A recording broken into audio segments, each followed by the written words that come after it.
Not only are you now having to pay out 30 million, you still got exposed in the process. So you can't even release a statement because it's clearly you in that towel.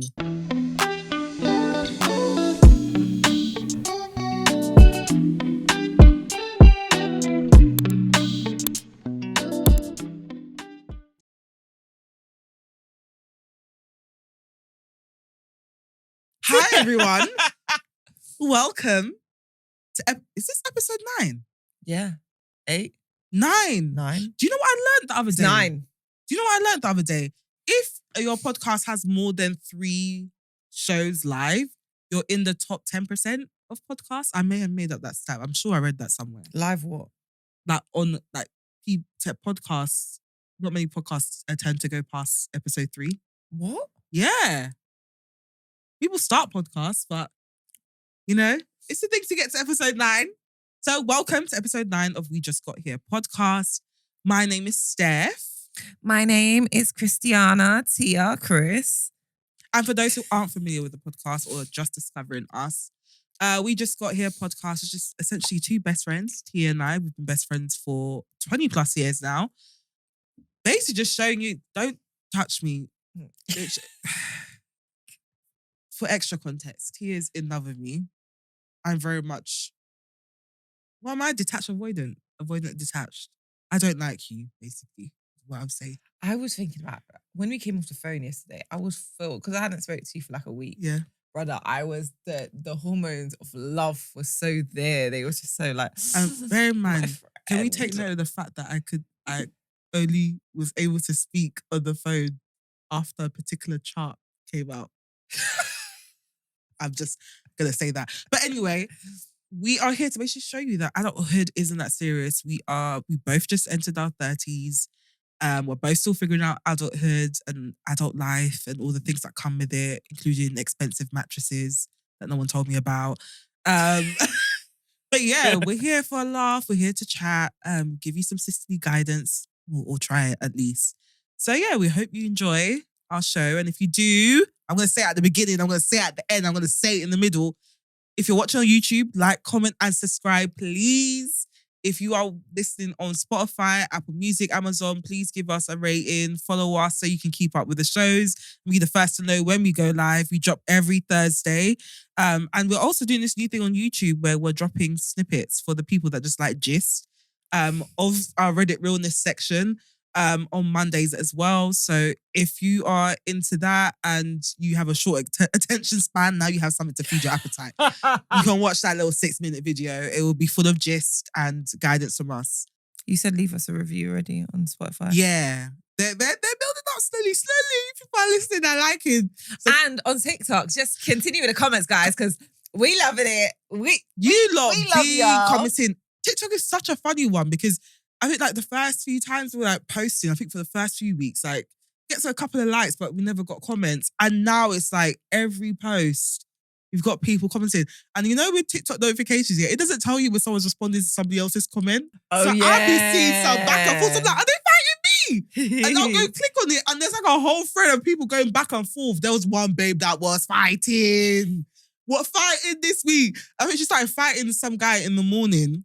Then I think she must have finished work around 4 p.m. and came back for another double. I'll respond to you after work. I was sitting there with my biscuit and tea, having the time of my life. But yeah, thank you so much for interacting with us and following us on TikTok and following us on Instagram, etc. Like, we really, really do appreciate it. We do see the numbers. I literally text Tia about every comment, like everything. Like any metric you can think of, I'm literally jumping over the moon. We are so excited. No, I'm not jumping over the moon. Was it jumping? I'm over the moon. I'm over the moon. You've done this to me twice this week. Yeah. I don't know how to speak English, but I try and correct Tia. And then she Googles it and finds out that I'm wrong. But my excuse will always be that my parents aren't English and we'll all learn it together. So if you cuss me, you cuss my mum. And she watches this. What can I say to that? Is that you can't say anything. That's how you said yesterday there was a genre of, I'm not over it. I'm not over it. A genre of child that had ringworm in school. There was a genre of child. There's that one, you don't know what I'm talking about. There's always that genre of child. There's the particular set of children that always have ringworm. Always have ringworm. And I have a feeling, I genuinely feel like they all look the same. Like in every school, there's like that tribe of just ringwormers. So I randomly told Steph, obviously, my brain is all over the place in general. So I don't know what the hell we were talking about, something completely unrelated. And I was like, oh, this one girl in school gave me ringworm. And she's like, yeah, a lot of you lot had A lot of you, man, had ringworm. That's And I did not understand. You lot were coming in with patches on your head. Just, I got ringworm. And you're not ashamed. Why are you here? Why were kids allowed to come into school with ringworm? Can I just say, my mum was fuming. My mum was mad. Oh, my mum was big never mad. had ringworm. Like, that was my biggest, because when you lot used to come in with the patches on your head, I'm like, why are you here? Why are you here? Because we knew, because the family had said, oh, the girl's got ringworm. So we knew she had ringworm. And then when I came, I don't know if I think the patch ended up on my elbow, but it's a contact thing, isn't it? Yeah. And my mum was kind of like, you know, because I get it now as an adult, I would do a big sigh because it's like, now she has to be rubbing garlic on, because obviously. Just like stay at home. I don't know why you man were coming in with patches on your head prior to say you got ringworm. Oh my God. Like, why? I hope they're not still doing that in schools, you know. What? Letting kids come in with ringworm. Well, we'll find out in a couple of years. Oh, no, hell no. If I find that there's an outbreak of ringworm in my child's school, you lot are going to have to zoom my child into the class. So I was speaking to my partner about it and he was like, oh, it's only dirty kids that got that. I was like, can you stop? No, that's what I thought. Literally, I was petrified. I'm like, what are you man doing that you're just constantly having ringworm? And there was this one kid who just constantly had it every term. Every term had a fresh case. But you know what? Sometimes I think, yeah, when it's stuff like that, I think it's to do with how they're eating at home. Maybe. Like, because remember, kids touch a lot of stuff. Do you get what I mean? They're very handsy. Mm-hmm. And it's like, touch it. But my thought process is, if your body has the immunity to fight things off, it'll fight things off. If it doesn't, it'll flare up. So like, if you're not eating like, so for example, if you're not eating a lot of fruit and veg. So I remember when I went to uni, like obviously I ate fruit and veg in general. I was really good growing up, teens, whatever. Then I went to uni and there's a whole, I think, couple of weeks when I first went to uni in which I thought it'd be a great idea to just get Iceland food because it's cheap and it lasts longer. I was malnourished. Listen. So these first few weeks of uni, that's the reason why I ran home. Eating 7p pancake mix. It was potato waffles all the time. It's just... And apple crumble. It was terrible. Why were we constantly making apple crumble? We would either have rice or pasta in the cupboard. There's not apple pie or crumble. Not a lick of milk in the fridge. But you know what there will be? Apple pie. Apple pie and someone's barbecue wings from the night before. And then mac and cheese. And that's all we'll have. That's all we would have. There's one flatmate, yeah, her parents used to bring over food and put it in our freezer. I swear, that carried us through the terms. You see that shepherd's pie? We were heating that crap up and they knew we were eating. They knew we were eating her food. Because we'll be so happy when we see them. We'll start helping them pack the food in the freezer. It's a community fridge, honey. Yeah, community food. They tried to write her name, you know, on the full takeaway containers. They tried to write her name on the lid. I was like, fuck that girl. I'm eating this shit. I'm like, Rosie, you eating this? What? No, but I think as parents, we would have to understand that. You see, when you're in uni, everything is everybody's. Just bring your provisions. And obviously, because there's such a sense of community in dorms when you first start. There's such a sense of community. And then it dies. Oh my God. Within the first week, when you realize who is mad and who isn't, oh my God, it becomes a war zone. Talking about that, right? Oh, actually, no. L of the week. You know what? I'm actually going to use my L of the week to gist. Sorry to everybody. Diddy. Crazy. That video. Crazy. That video. Crazy. Do you know what, yeah? I thank God Cassie collected her money before the video dropped. Do you know why? What? Not only are you now having to pay out 30 million, you still got exposed in the process. So you can't even release a statement because it's clearly you in that towel. Yeah, everyone can see that. In that towel. Did you? Nah. I could not believe it. I could believe it, but I couldn't believe that I'm actually seeing it. And when I was watching it, the amount of fear you must have, because you know, Babes had to creep out of the room while he was sleeping. And you could see her putting her shoe on in front of the lift. And for all of that to happen. And it looked like he knocked her out. No, he didn't. Because when she was on the floor, so obviously he pulls her, grabs her, pushes her to the floor. Sorry guys, trigger warning for this. Oh yeah, please, trigger warning. We will be talking about assault and domestic violence. He pulls her back, flings her to the floor. And that's quite hard. And that's when she ends up on the floor. And then she looks like she's just on the floor, like out of it. But he kicks her. Then he kicks her. He kicks her twice. And you can see, because I thought she was knocked out. Yeah. But you can see she moves her hand to the place where he kicked her. And he just dragged, oh my God. And do you know what? Yeah, this is what pisses me off. One day we actually need to have a conversation about how men are the biggest groupies. If you see the way people are ready to defend Diddy, simply because he's rich, you know, simply because they want to be like him, he can do no wrong. The way people were ready to defend Diddy when this lawsuit first came out. I'm side-eyeing anything Diddy's touched, you know. Anything his name. Everybody that literally took a picture of it, was plastering it all over socials, etc. when he came doing his little UK sympathy tour. Because he knew someone was going to come out. And he said, let me go to that little island because they'll love me. Love. Kanye probably gave him a recommendation. Yeah, go to the UK. Pictures, everything. They'll do the PR for you. Because what the hell was that? What the hell? What the hell? There is no coming back. What You can't. The actual hell? And it's crazy because I'm like, this is only coming out, what, 10 years after? 10 years after. So that hotel really took the money to do away with that footage. Poor girl, man. Poor girl. I can only imagine how many, like, I don't even know, like, how many people are there just paying away, hiding their dark secrets. The amount of things that must be witnessed. You know what? Saying that, though, I saw article on Instagram, actually, about DJ Academics, saying that if he gets convicted of rape, because I think if I'm not mistaken, his ex is filing. No, your volume, because oh, sorry, because you know when it's a no, because it wasn't hitting the topic since. So so DJ Academics, I saw a post this week of DJ Academics saying that so his ex-partner is filing. Oh yeah, I saw that. A lawsuit against him for rape. Yeah. Right?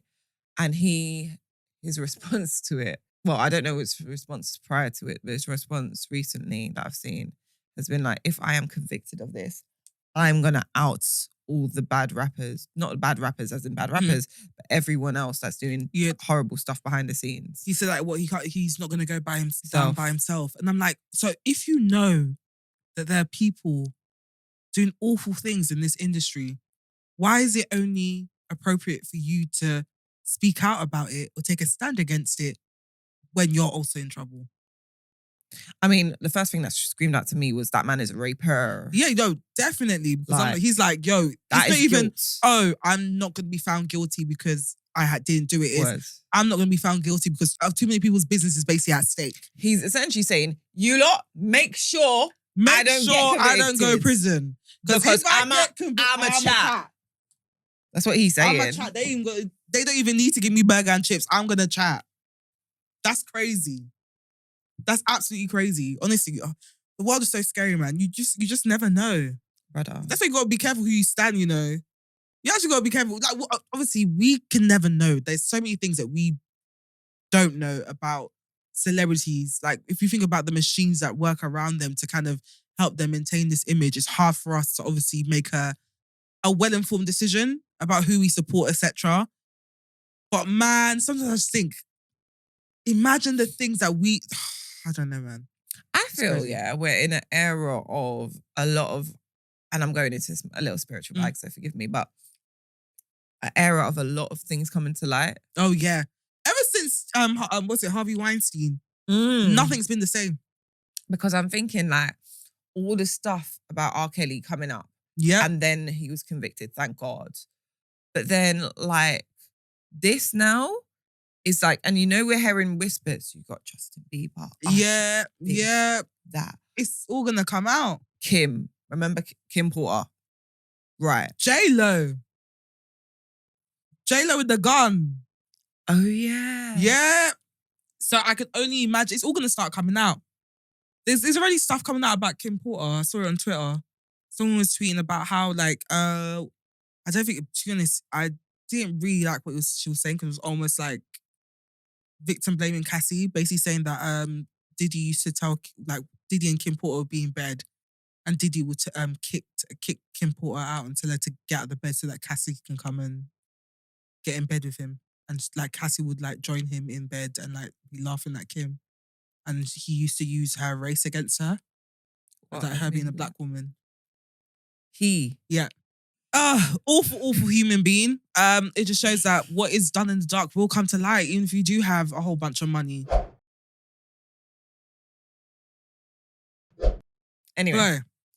My L of the week.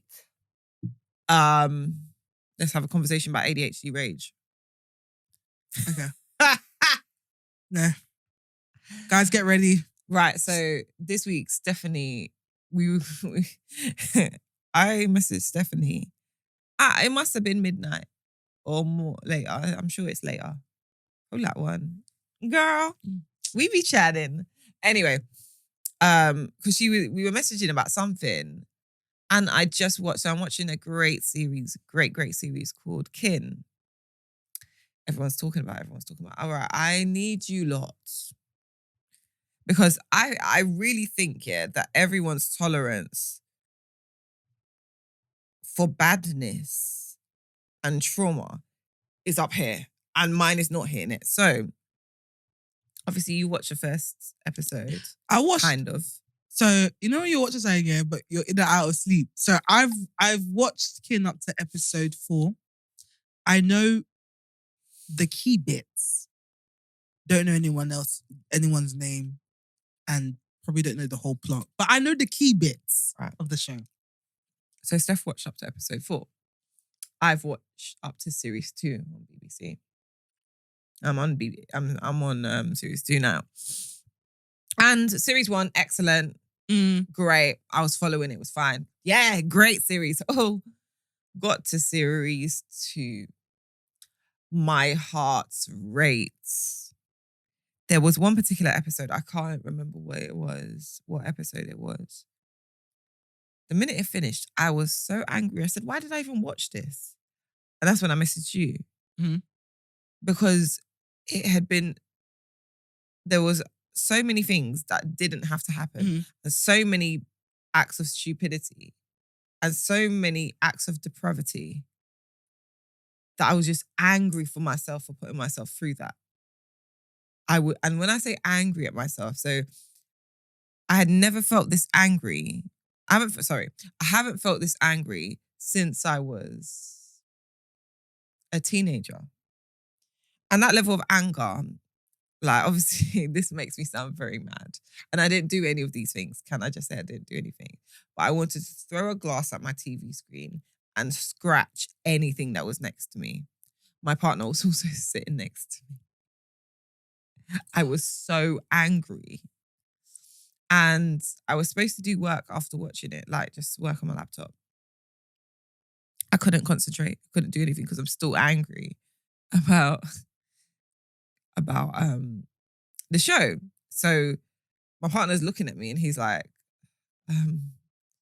try put your mind off it. Like I'm standing there like in a zone of anger. I'm just, okay, cool. So then I've decided to have a shower, gone to bed, mad. And I'm like, all right. See what I love, yeah? I love rom-com. I love a K-drama, a K-love story. Like the Japanese, like I like some, like, okay. And I'm learning how to do Jeopardy again. But to get to that level of anger, and Steph, you remember when I was a kid, I'd be so angry. It took me right back there. right back there. And I didn't need to. I did that to myself. Well, perhaps you shouldn't watch TV. But everyone will tell me. Everyone will say to me, oh, it's a great show, it's a great show, it's a great show. But it's the same with Baby Rain Day. You did not say how traumatic it is. It just gets darker. Anyway. Yeah, we should stick to podcasts. Emotional regulation is something I really try to work on constantly. Sounded like you're overstimulated. I'm always overstimulated. I'm a cat. You are. You're Chooks. Because Chooks doesn't know whether he wants to love or hate. It's just like love. He's literally purring and then literally fighting me at the same time. But yeah. Okay, that's fine.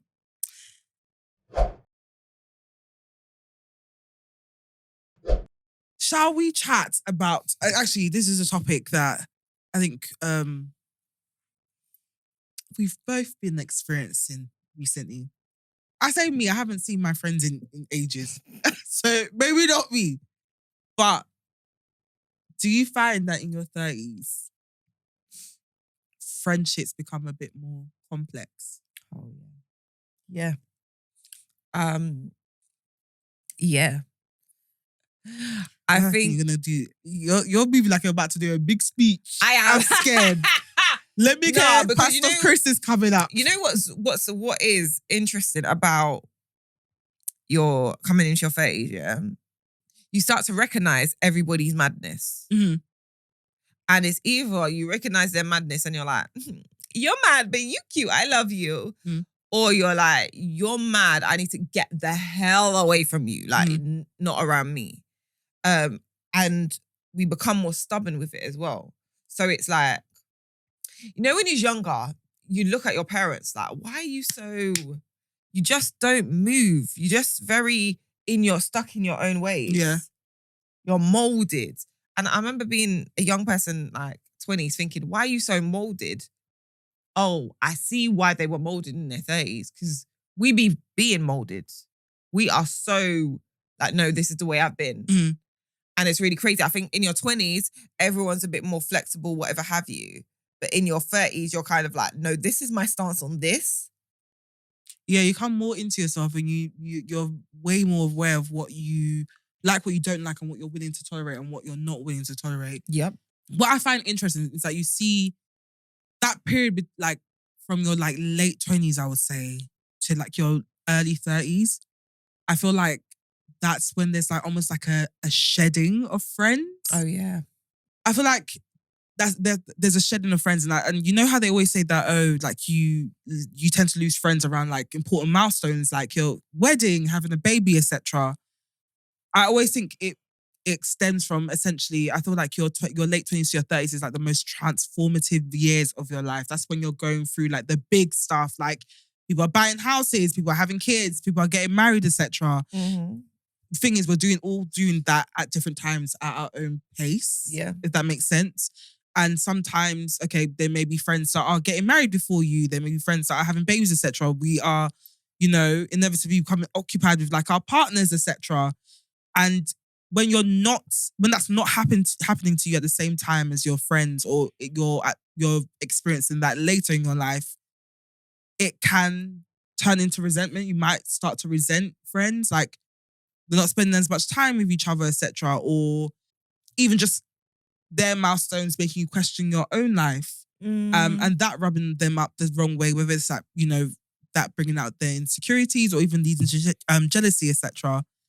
And I think that's where friendships start to break down. And you find that the ones that you didn't outgrow during uni, etc., maybe the ones that you lose during that period. And sometimes it can be hard to even navigate that, like losing friends in your 30s, because we know how hard it is to make friends in general. We know how hard it is to make friends in London, let alone be 30 plus and not have and be actively trying to make friends, especially with this whole weird narrative that goes around like, if they don't have any friends, that's a red flag, because why don't they have friends? What is that thing? Yeah. I've seen it quite a few times on Twitter, the whole take of like, if she doesn't have friends, there's a reason why. You know what? I'm always like, see people's opinions on friends online. I think I just mute it, because I'm like, you're all mad and you're all lonely. Yeah, no, the thing is they're all alone. They're all speaking from a place of loneliness. Like it's like, and it's so bizarre because like, this goes back to our beggy conversation the other day, yeah. If you want friends, but obviously I'm kind of the wrong person because you talk about how I bring home rats all the time, but like, if you want friends, make them. Just make them. Like, go and do the things that you like to do and be open to meeting people. I think we're so guarded. We're living in such a guarded era right now. But do you know why I hear it though? Why? I think when it comes to friends, I think me and you're very, very different. Opposites. You're like, be my friend, love me. I love everyone. Yes, bestie after like a couple of months. Like, everyone's your best friend. Yay. And I'm very much like, I'm still vetting you after 3 years. I'm not sure if you can come to my yard. And like, kind of thing. Like, you're an acquaintance until like you've passed like the 3-4 year check. I'm very, very careful. Like, I can have a lot of acquaintances, but friends, I don't use that term loosely. Like, it takes a lot, not like, oh, I'm a prize or anything, but like, it takes a lot for me to call someone a friend. It does. Let alone best friend. I don't think I can call someone that I've met in recent times my best friend. Maybe if we get to like 40, I'm like, oh, right, you've been about for 10 years. Maybe you are my best friend, or we talk a lot. But I'm very, very guarded when it comes to like friendships. And that's because I've seen the consequences of letting people in too quickly. Whether it's via other people's lived experiences or my own. Because bro, the people are mad. They are. You need to remember, like, we are living in peak times. The housing market is a mess. The dating scene is finished. Crazy. People are struggling with their jobs. Salaries aren't going up.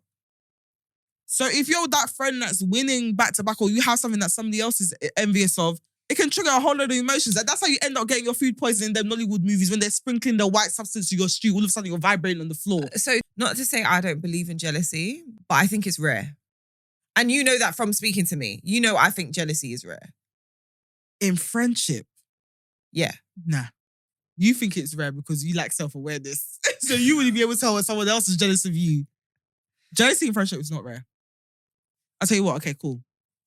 So when we were in secondary school, I would say up until probably 1920, yeah, I had this friend. Lots of it's great, good laugh, etc. But one thing that always stood out as a red flag to me is that she was super competitive.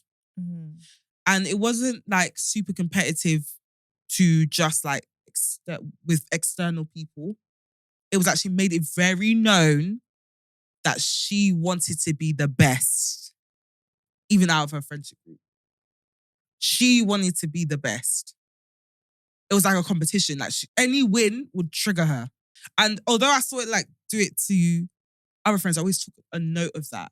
Because to me, I'm like, if this can trigger you, I'm scared for when we're older and when we start achieving things that really matter, if this is the behavior you're exhibiting. And that's with someone who I was keen with everything. You know, but seeing her act like that that's when I was like, okay, I've realized that actually this may be a thing within friendship. It's possible to be jealous and compete against your friend. And that's what I'm really wary of people. When people even make it slightly known that they're competing with me or they feel a way about certain things I'm achieving, I might not necessarily cut them off, but you're going to hear the good news like everybody else does on socials. Yeah, I don't think I've really experienced that. No, I have. And there's people who I've even been acquaintances with and I've seen the way they treat their friends, like almost like, you know that thing that people do where, say a friend is in a particular position where they can help their friends. Yes. They almost like, I don't know how to describe it. The only way I can describe it is like, say you have like a bowl of food, yeah? And I'm really hungry. Instead of giving me the bowl of food, you're just giving me like one pasta at a time out of your hand. Oh, like drip feeding help. Drip feeding. So I'm reliant on you. I've seen that in friendship groups. Like and again, it's not like it's a thing everywhere, but there's particular types of people and that's why you have to be very wary. And I always say when you're making friends with people, yeah, take note of how they treat their other friends that they've known for a long time, their childhood friends especially. This person would like almost like drip feed their friends. So they weren't very nice anyway to their friends. But because they're in a position where they could help them, they would give them opportunities, but drip feed it to them, so they'll have to stick around. So it's more like a control thing rather than wanting to help. The way they would talk to them, the way they would treat them, the way they would talk about them, it's almost like, oh, yeah, they're just following me around. And I take note of that. That's because I don't believe that I'm exempt from that type of behavior. I will always watch how people treat their friends and take note of it. And that will help me make an informed decision as to whether I want to go that deep with you or not. Because you are not drip feeding me no pasta. This is crazy. I'm snatching the bowl. I do not, you know damn well, I do not have this thought process. I know, but but I'm very observant because again, like I said, because I'm so guarded, I need to like vet your character. And I don't like it when people treat their friends, especially like their long-time friends who have gone through everything with them. The ones that have been around. Yeah, like crap.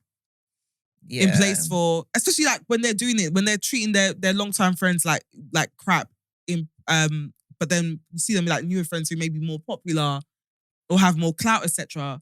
And you're treating them better. You're posting them on your pages. You're wishing them happy birthday on your stories, etc. But your own friends, your real life friends, aren't getting that same love. I don't rate it, man. I always say no. Can I just say though, that's one thing I've realised that we really see more in our 30s. That need, and I don't want to say clout chasing, but that need to be around people for a purpose. Yeah. That becomes so obvious. The social climbing is crazy. You clock it. And you know, you might not even clock it in your 30s, you might clock it in your 20s. I'm sure plenty of people clock it, even the younger ones. That friend that won't post you on their stories, won't wish you happy birthday in public, etc. But with the friends who are more known, maybe have more of a public presence, those are the people that they're going ham for. Wishing them, and I know it sounds petty, but it's those small things that will build up. They're not wishing you happy birthday publicly. Like, they don't invite you certain places. They'll never post a picture of you and them on their main feed, but with the other people who may be more public facing, etc., they're getting all the love. You know what it reminds me of is, you know when hairdressers do your hair, yeah, but they don't post a video that they took of your hair on their social page. It's like that. That always scares me. So I'm like, is it that you don't like the hair? Is the hair not good? Or is it because I'm ugly? Is it because I'm ugly? What is it? Why are you not posting me? And you know, the thing is, yeah, we know. No, I'm like, we know when we're not there.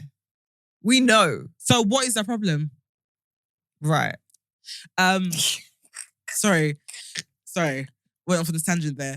But yeah, you start to realize, and those are the kind of things that I take notice of, because then that helps me make an informed decision, because I know that I don't care if you've got how would I say?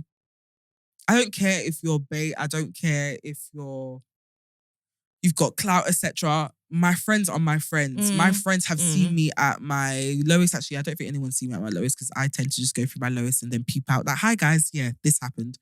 But that's a very you thing to do. My friends love me for me, and I love them for them. Doesn't matter what job I have. It doesn't matter what I achieve in this life. It doesn't matter what I do. They love me for me. When we are around each other, it's just sisterly love.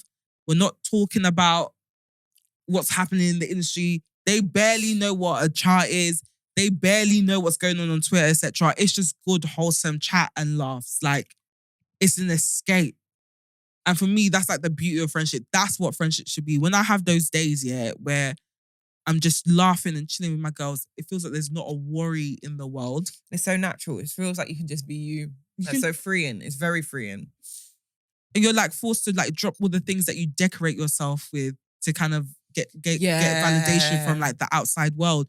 You can actually drop all of that. Yeah. And actually just be yourself. Be free, be yourself, be as silly as you want to be, like goofy as you want to be. You're not there to impress anyone. Do you know what I really used to love? Going over to my friends dressed like a tramp. Sometimes I'll shout to my friend's house in my robe and pajamas just because I'm chilling. Yeah. I'm comfortable. I don't have to be this kind of like persona or keep up like some kind of like, how do I say? Well, not appearance. But do you get what I mean? Like presenting in the world. I can be myself. And I feel like that's what friendship should be. But unfortunately, I was going to say your 30s, you find out everyone's mad. Everyone not even that. I think it's our tolerance. when you get older, you tend to. It's both.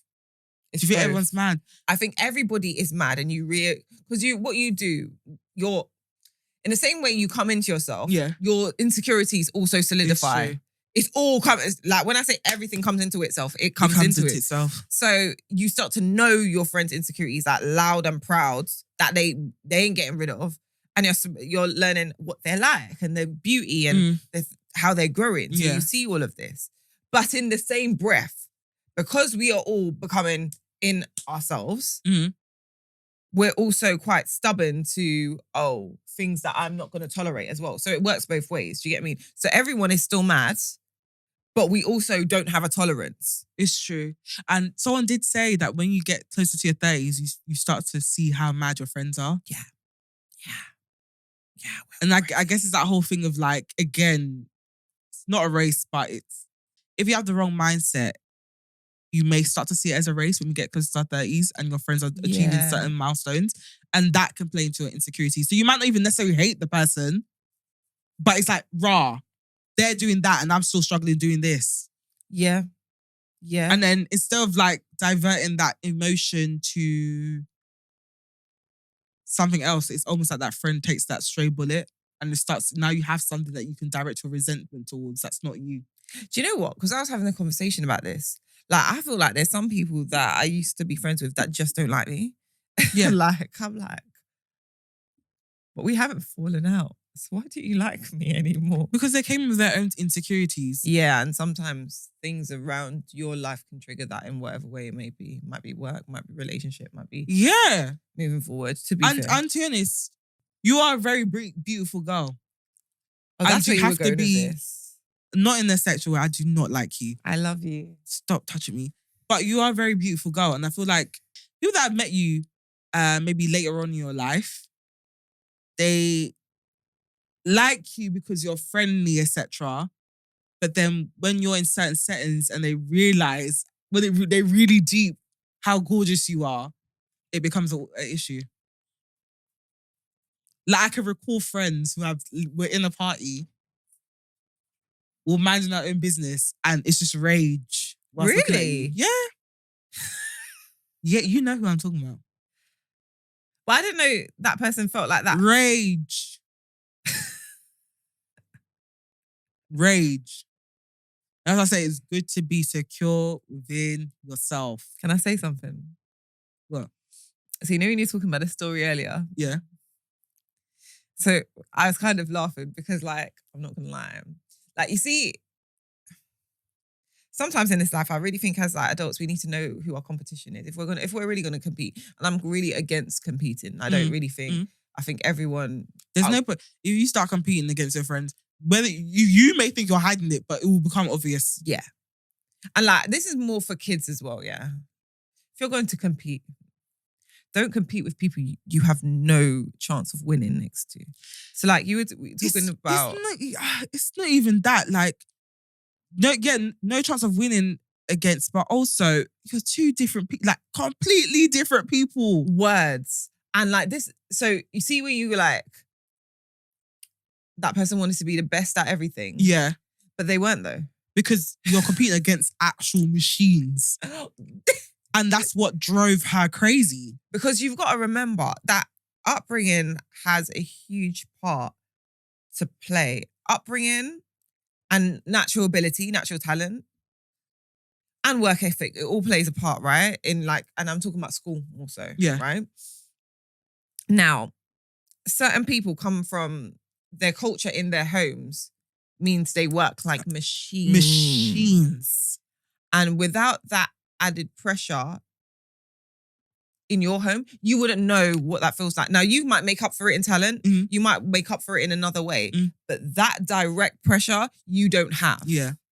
So it's like they are machines because of an environment that's very natural to them. You are attempting to do it on your own. With no drive. The only drive you have is that you need to keep up or surpass these people. And even with that person, we always say it. It's so funny because there was that period of time where obviously after uni, everyone went their separate ways and like people were working on their careers and stuff. We were laying low. And like, so there was that period of time where they didn't have anything to compete with because they didn't know what everyone was up to. Yeah. Outside of like their own bubble. Yeah. So then when we got older and it became apparent like, oh, these people have been mashing That's work. what they were doing now. That's what they were doing. It's already too late. Yeah. So now you're feeling away, but it's too late for you to compete because But also in general though, Steph, like, okay, like in school I was in top set in maths, yeah. And English. And science at one point, yeah. But there were certain girls in our class I'm not competing against. They're not your competition. I cannot. Machines, as in chemistry, they're getting A stars. What? We weren't getting A stars. And I was cool with that. Because you have to know, and this is the thing, your strengths and weaknesses. Self-awareness. Because if I'm in top set in maths, and every year, Stephanie, for 5 years, I'm wondering, how am I still here? I'm struggling. Help me. Move me down. Why do you still have me here? I am the lowest of this class. And yet I'm still here. How can I be competing to the persons that at the top getting all this? What? You're literally setting yourself up for failure and resentment. But girls do it. Like, what I will say though, and this comes into like nowadays, yeah, like being an adult now. Like I always say, like this is all of these things that I find, and I still struggle to understand. I still struggle to comprehend that people are in competition with people our age because of this very fact that I've just said. So like, there's so many different things behind people that are pushing them to do certain things, whether it be their trauma. Now, at 30 odd or whatever, you've got trauma. Yeah. You've got your childhood experiences. Yeah. You've got your drive for where you want to be. You've got the drive for what your family might have wanted for you. There's so many things in here that are pushing someone here.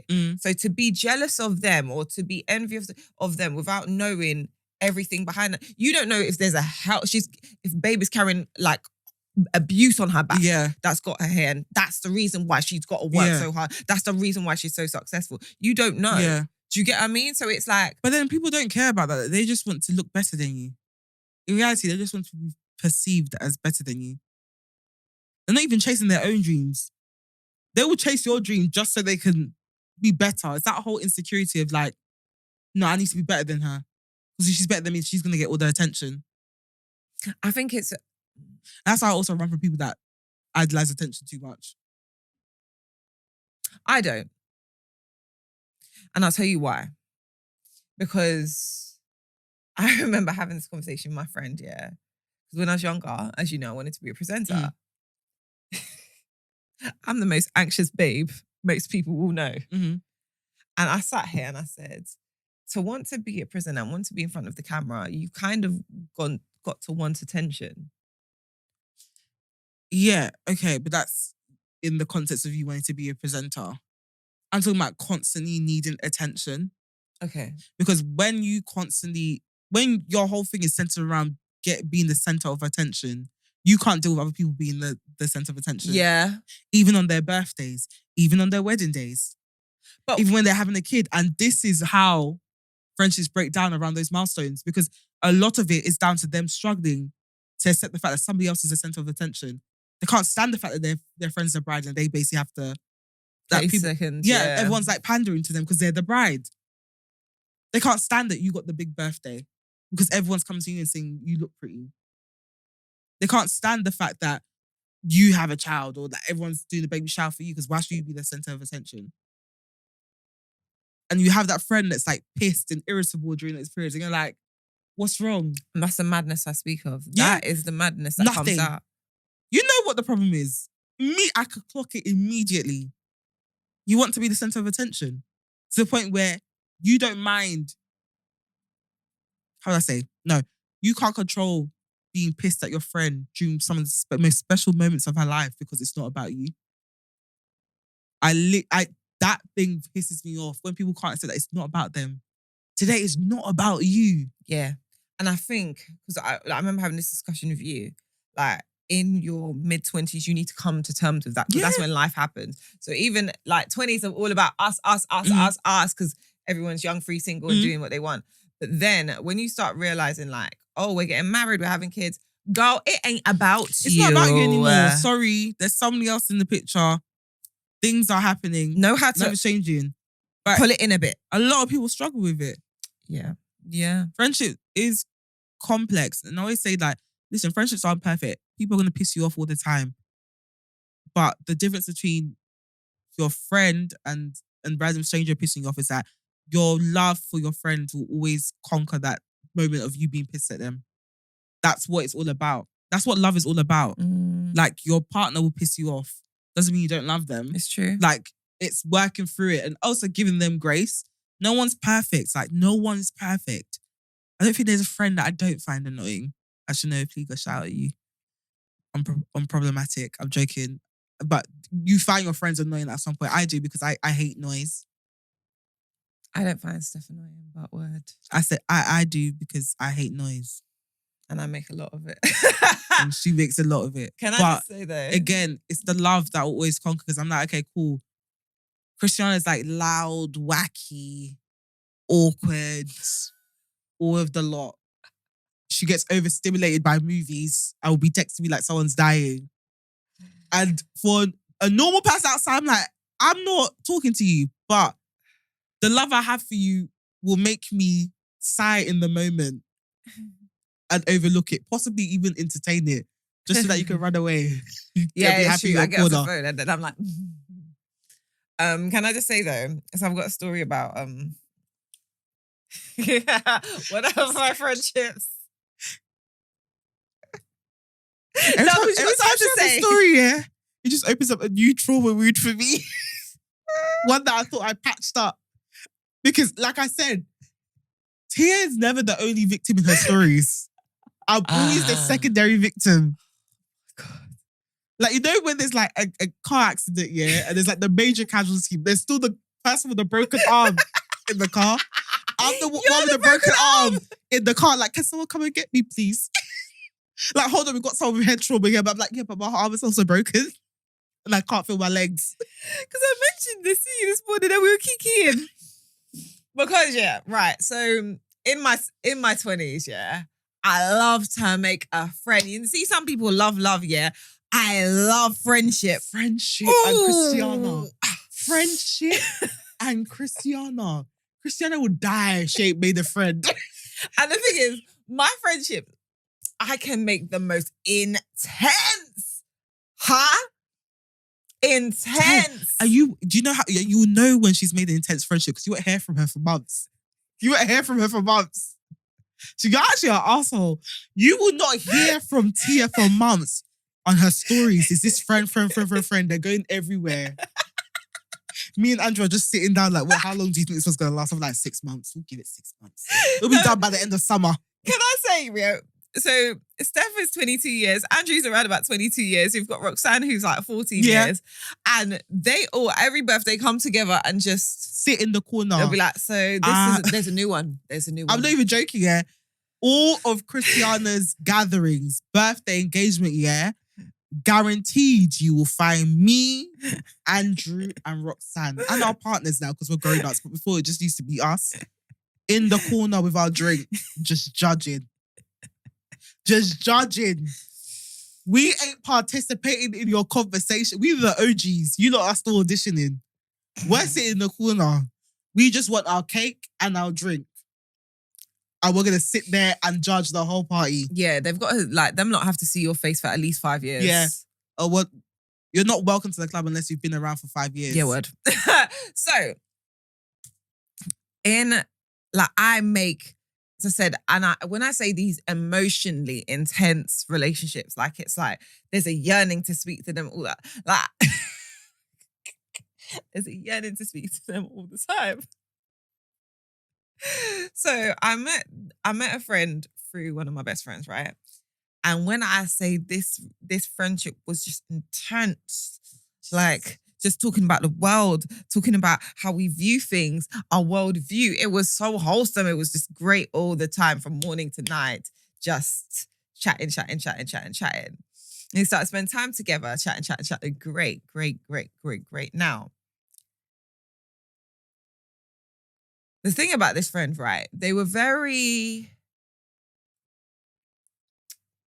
Okay, how do I phrase this?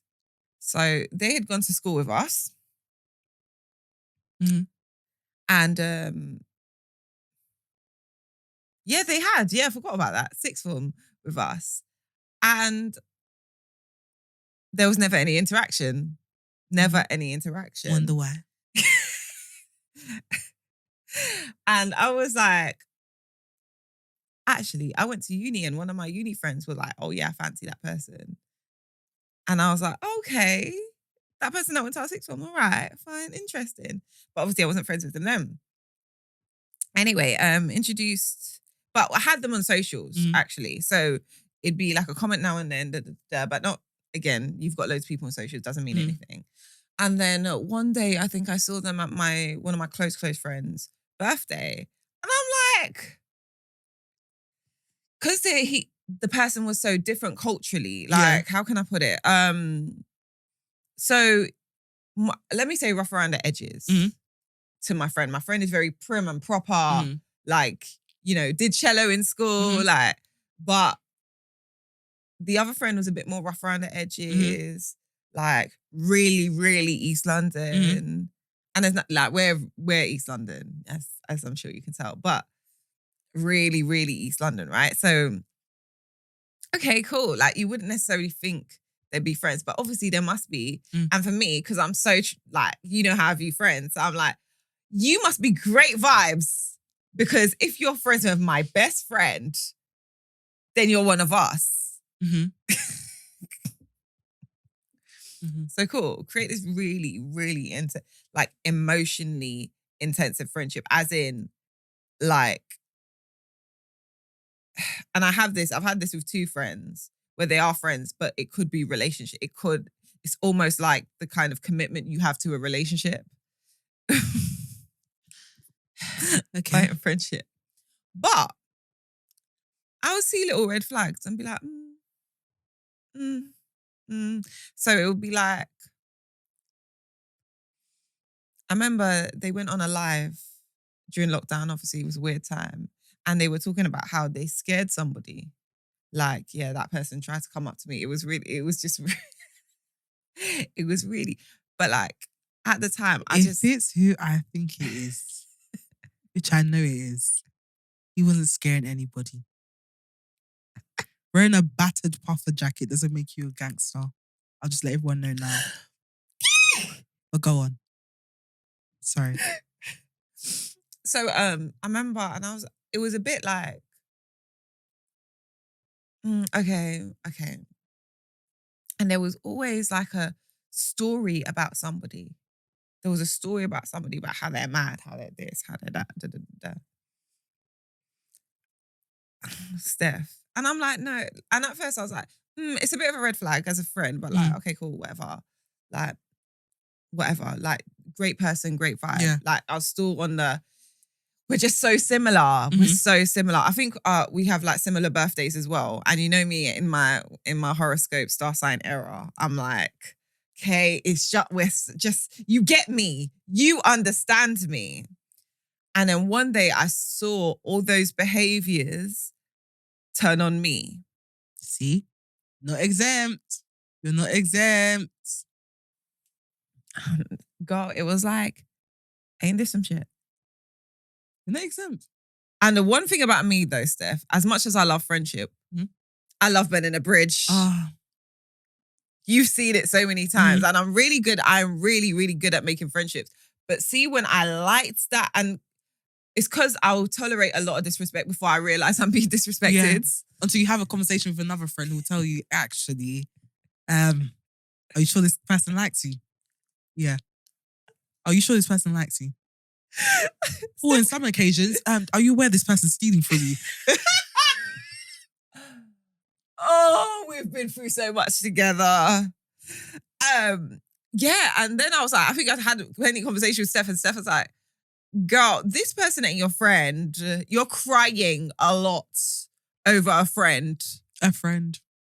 Yeah, burnt that shit up. That whole friendship went in the bin, never looked back. Because how you treat me, no. Because you're not exempt. That's what I'm saying. It's always good to observe how people treat their other friends, especially their friends that they've been friends longer with, Yeah, that sounds like English. Just see how they behave. Because remember, in the early stages of friendship, you're still in the honeymoon phase. Technically, they're still auditioning. Or technically, they're still auditioning. They're still acting. With their real friends, that's them. So if they're treating their real friends a certain way, like friends that they've been friends with for years, etc., that's a good indicator as to what's to come. Also, can I just say, like, that kind of belittling other people, I hate it. Is gross. I hate it. It's very yucky. It smells bad. Do you know what I hate? You see them women that love to embarrass their friends in front of male company. Horrible. To make themselves look like, I don't even know if it's to make themselves look good or better. I hate it. It's kind of, it gives that energy like, I'm one of the lads. Yeah, don't like her. I'm better than her. Man. That kind of pick-meism. Do you know what I also hate? Sorry. I'm just gonna, and you can join into it. Type of people that I'll never be friends with. Pick-me's. I can't stand it. But what is a pick-me though? A pick-me, the ones that, how I say, they center men around everything. It's like they have these kind of, how would I say? It's almost like it's this whole live to serve men. Oh, don't do that. Men don't like that. Or don't do that. Or do this. I don't care what men like. Do you know what? I literally trapped my husband in Air Force Ones. I don't care what men like. I got told recently I have masculine energy by one of my aunts. Do you? You do when you're angry. When you're angry, the bass that comes from your voice even competes with my bass. The bass that comes from your voice. I just remember you barking like a man on the phone in front of Shepherd Bush Station when you were having that argument that time. And I literally had to say like, Chris, calm down. You do have masculine energy.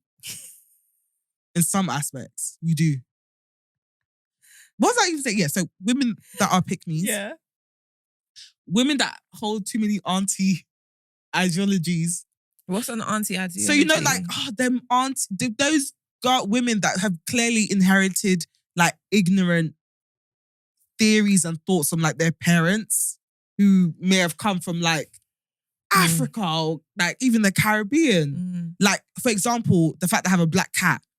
God forbid. Oh, cats are witches. Why do you have a black cat? You are literally 30. You were born and raised in the UK. You have no excuse to be this ignorant. It's embarrassing.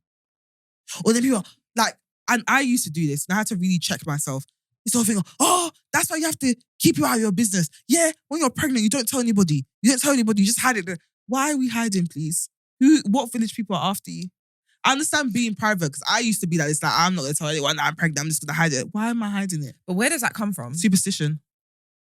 Like, what happens if you tell people, or people will wish it away? Yeah, wish it away. Something will happen, or like, don't let people touch your belly and all of that. Oh, yeah. I hear it, but I just find it so ignorant. Like, I can't stand ignorance. I learned that one late, you know? Like, you shouldn't touch people's belly. Yeah, obviously, don't touch people's bellies out of respect because boundaries.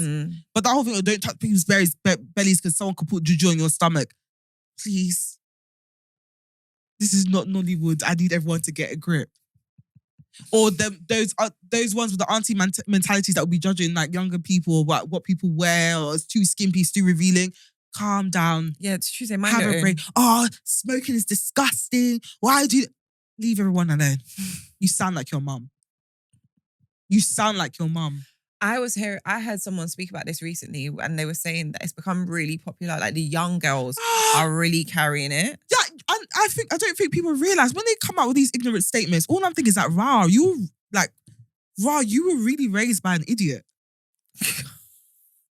Not them shaming their parents. No, I'm not even joking. I can't help it because I'm just like, I can hear your parents. I can hear the old African auntie's voice as you're saying these things. You're really ignorant. And you have no excuse to be because you grew up in this country. You can dispel all these myths. You have access to the internet. Why are we still thinking about this? Like, why are we still thinking like this? The whole black cat one annoys me because I posted on my stories. I was like, oh, why get a black cat? People actually told you that. Yeah. Why did you give him a human name? You haven't had kids yet. Wait, what? What? Because I called the cat Chooks, that's now going to make me barren. I just need everyone to. Oh, naming Chuks, Chuko and Mecca was like a big thing. And I was literally like, the ignorance. Please. Because one thing I can't stand is ignorance. Also, mind your business. Mind your business. Why are you giving him a Nigerian name? Mind your business. People are really too entitled. They're too miserable. What is that? Because your mum got in your head and has finished you. You want to come and try and don't impose it on me. Don't impose it on me. I can't stand it. Everyone needs to de-artify themselves. It's too much. It's too much. It's too much. You're sounding like 50-year-old aunties and you haven't even hit 30 yet. Do you know what? Everyone needs to calm down. People are really trying to grow before their time, I find. And that's what it is, because why else? You know, like when they got onto Tolly T, when she begged 25-year-olds to stop wearing boo-boos. And I hear it. What is boo-boo? It's like a kaftan. Fine. But it's like, we call it boo-boo, but in Nigeria we call it boo-boo, but it's a kaftan. Why are you wearing that shapeless thing? You don't know when you're in your 30s. You see that flat stomach of yours, it will turn into a pouch. Love your body now. The rice you're eating will stick to your body. We'll know that you've eaten 3 meals a day. Please embrace your flat stomach in your 20s. Stop wearing the boo-boos. The boo-boos are to hide the bloating in your 30s. Please wear a tight dress. Go out with your mini skirt. Wear the crop top. I'm begging you.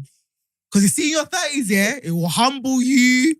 You see that period bloating, that bloating that we get just for our period? Oh my Lord, that boo-boo, that's when the boo-boo will come in handy. You see now that you're young, you got your flat stomach. Even if you ain't got a flat stomach, even a little fupa, wear the crop top now, sis. Wear the crop top now. Wear the crop top now, sis. Because when you get in your 30s, yeah, all it takes is one chip. One extra spoon of rice. Bloat. That's when you can start using the boo-boos to hide. But you see right now, sis, live your best life. Everything on Fashion Nova, PLT, all of it. Cut out, sewed up, ripped, stitched. Can I say, yeah? Wear it. This is crazy because what you're saying now is it encompasses everything I've been going through recently. Stephanie, I can't find jean. Hey, the jean I'm wearing right now, yeah, is so wide, as in the legs, you can't see the shape of my legs. Stephanie, do you know how I've been fighting? It's a month. I can't find jean. And I think I'm going to Levi, I can't find jean. Trying on jean, can't find jean. Going on PLD, can't find jean. Do you know why? Because as we get older, that 20s body I was used to carrying, it's not there anymore. And then obviously we had lockdown. I want to say it also, we had lockdown, so everything was baggy. Mm-hmm. And then I came into my 30s and I'm like, oh, I want to style up now. Can't find jean. And also, do you know my fear? I don't know what jean is currently in.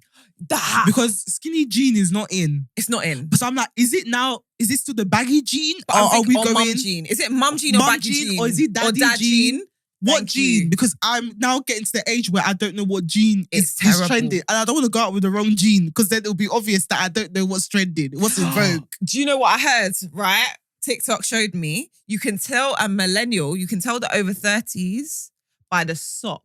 Because the Gen Zs are wearing crew, but us, we're wearing ankle sock. Stephanie. Yeah, I heard that ankle socks isn't a thing anymore.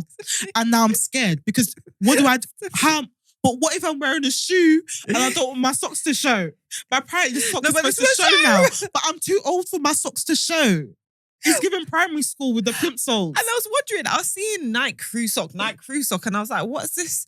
And then when I saw it, I said, so I'm just out of the loop. It's like, those, and I wear it, but then my jean covers it because I don't have the courage to wear the sock out. Like, because I just feel like I'm begging it. Like, I'm too old for my sock to be out like that. With just leg. I feel like it needs to be an ankle sock or a pop sock or something, you know? Why are we aunties? Why does my whole sock have to show? Oh my God. And like, what if it's like falling down whilst I'm walking? Like, what jean is in? Can someone just tell me what jean is in? Someone tell me. Because when I went to the shop, the babe was like, okay, so we have dad jean. That one I hadn't heard of until then. And I was like, oh, mum jean. Yeah, I get it. And now mum jean, I wasn't too fanatic over in my younger years, but now I love it.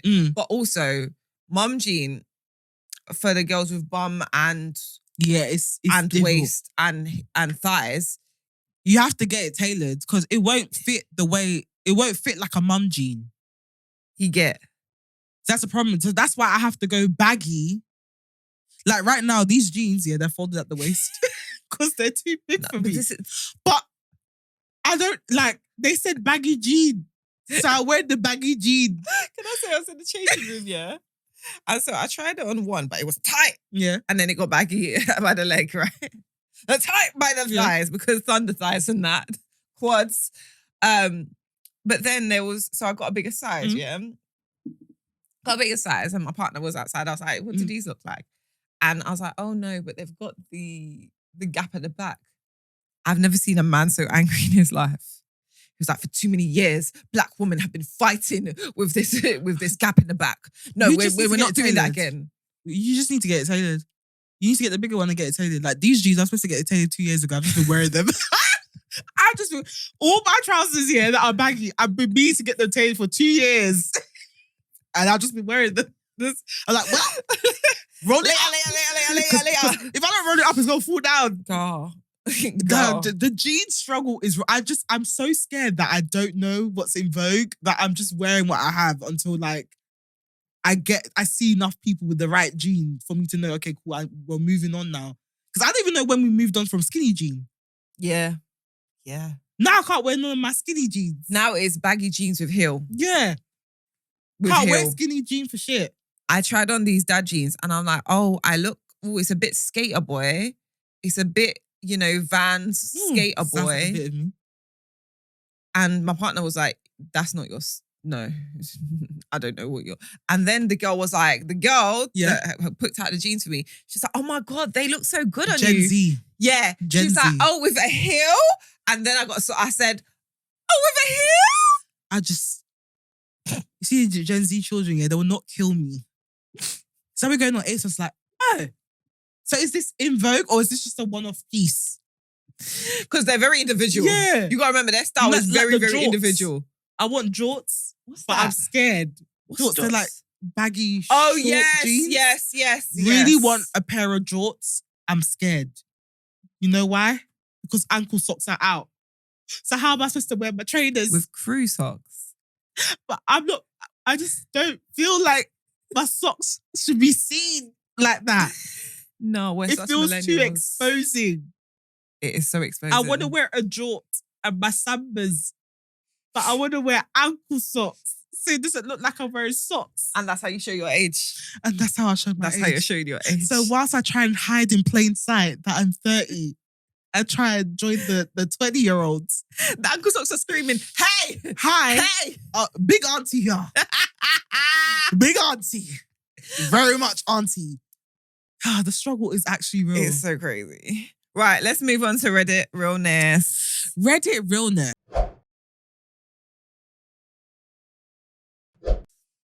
I am incredibly jealous of one of my best friends and it's making me bitter. Hello, everyone. I have this friend, let's call her Grace. Grace and I always had a rocky relationship made of various fights when we were younger and basically being friends on and off. But since last summer, we've been consistently friends and we love each other very much. Grace broke up with her long-term partner right before we made up last summer. At the time, she told me she wanted to learn how to be alone, how to handle loneliness and not depend on anyone. It's something that I also try to do because I've been single for a long, long time. But then Grace got into a relationship within a couple of months with like the second person she went on a date with. While I've been going on countless dates over the last couple of years, to no avail. And I got incredibly jealous. Jealous that she's in a committed relationship so fast, that she's building something with someone, that she's presenting them to her parents, going on holidays with them. I talk a lot about it in therapy and I try to distance myself from her. But today we got a call and she's told me she's looking for a new job since last week and has already had a few interviews lined up. And the jealousy flared up again. I'm unemployed since December, and while I actively job search, I've only received refusals lately. I'm so jealous and envious, and sometimes I even hate her for all the things she has that I don't. I'm supposed to see her this weekend, but honestly, I can't handle talking about all her achievements and life milestones while I'm struggling every day. I want to be happy for her, but it just reminds me of everything I don't have. I can't seem to overcome this jealousy or get a big picture. Please note, it's a weird fixation I have with her specifically, because I don't usually feel this envious with other friends who have achieved similar milestones. I think it's because we always had a rivalry of sorts, and I probably project a lot onto her because we're so similar in so many ways. There it is. There it is. Competing with your friends. You dark-hearted girl. Yeah, you got to a sort black yourself heart. out. 1, keep going to therapy. 2, go and date and find your own happiness. And 3, like, you really need to evaluate whether you like this person or not, because again, this whole competing thing within friendships, it's not healthy. You see what it results into? It results into resentment. She's not the reason for your, not failures. We wouldn't even say failures. Disappointments in life right now, or the fact that your things are happening a bit more slower for you. She's not the reason. So you need to learn how to direct your resentment somewhere else. Now, I know, obviously, it's hard. I sympathize with you for being unemployed and stuff. I know things are tough right now, but she's not the reason. So you really need to be self-aware and look deep within yourself as to why you feel the need to compete with her. Why can't you just be friends without it being centered around what you're achieving, etc.? If that's your friend, regardless of whether you're in a shit place or not, you should be happy for them. If not, then you need to really ask yourself why you're friends with this person. I also feel like she just needs to take time out. I think you're too, and a lot of the time when you're looking behind you, when you're looking left, when you're looking right, what everyone else is doing, you're not looking forward, and that's your problem. That's why you are where you are. Yeah. So start looking forward and concentrate, because you don't know what, again, as I said before, you don't know what people are carrying behind them. You don't know what's fueling them. So you now need to know what's fueling you and face your front, and then you'll get to the places you want to be, and you won't need to look at other people. Of course, yeah. So yeah, girl, check yourself. You're weird. Should we move on to adult finds real quick? Real quick, yeah. My adult find of the week is this really cool Nigerian brand called Pith. My husband actually got us a few pieces from them. But I am honestly pleasantly surprised by the quality. I am currently wearing a t-shirt, which I'll show you now. No one's paying me for this. But this is a t-shirt I got. This is the t-shirt I got. Really good quality. I'm really, really pleased with it. They're a really cool brand. It's called Pith. Pith. Pith. Definitely check them out if you're looking to support a small brand coming out of Nigeria. Shout out to them, because I love a good quality t-shirt, and I can tell that it's gonna last a while. So yeah, that is my adult find of the week. I did compliment you on the t-shirt when I came in. Thank you. It's very cute. On my health vibe, mine is original Ceylon cinnamon. Sorry, so Steph has been telling me like everything is health, and it's because that's kind of where I'm at right now. But it's because I have cinnamon every morning, as I mentioned previously, to curb the cravings. And I thought, like, I know there's a more expensive cinnamon than the one I was having from like every other shop, and it's better for you in regards to like it's sweeter. It helps like, what's the thing? Balance the glucose a lot better. So I got it, and girl, when I had it with like some lemon, like, so my partner made it for me. I was like, did you put honey in here? And he was like, no, it's naturally sweeter. It just does the job better. It's just like, you know, like American cinnamon, like it smells, it smells like vanilla-y. It's so much higher quality. So yeah, that's my adult find of the week. Cool. And that brings us to the end of this episode. Thank you so much for tuning in. Like I said, if you enjoyed this episode, please give us a thumbs up on YouTube, like, comment, and subscribe. If you're listening on Spotify, Apple for podcasts, Amazon, etc. Please give us a 5-star rating if you did enjoy this. Interact with the poll as well. And yeah, we'll see you next week. Oh, and follow us on socials as well. You can find me at Steph Uwak, so that's StephuWak. And you can find me at Tia Honey Roberts, so TiaHoneyrobs. Yes, and then follow us. You can follow the podcast socials as well. We just got here podcast on TikTok. We just got here pods on Instagram and WJGH podcast on Twitter as well. But for now, bye.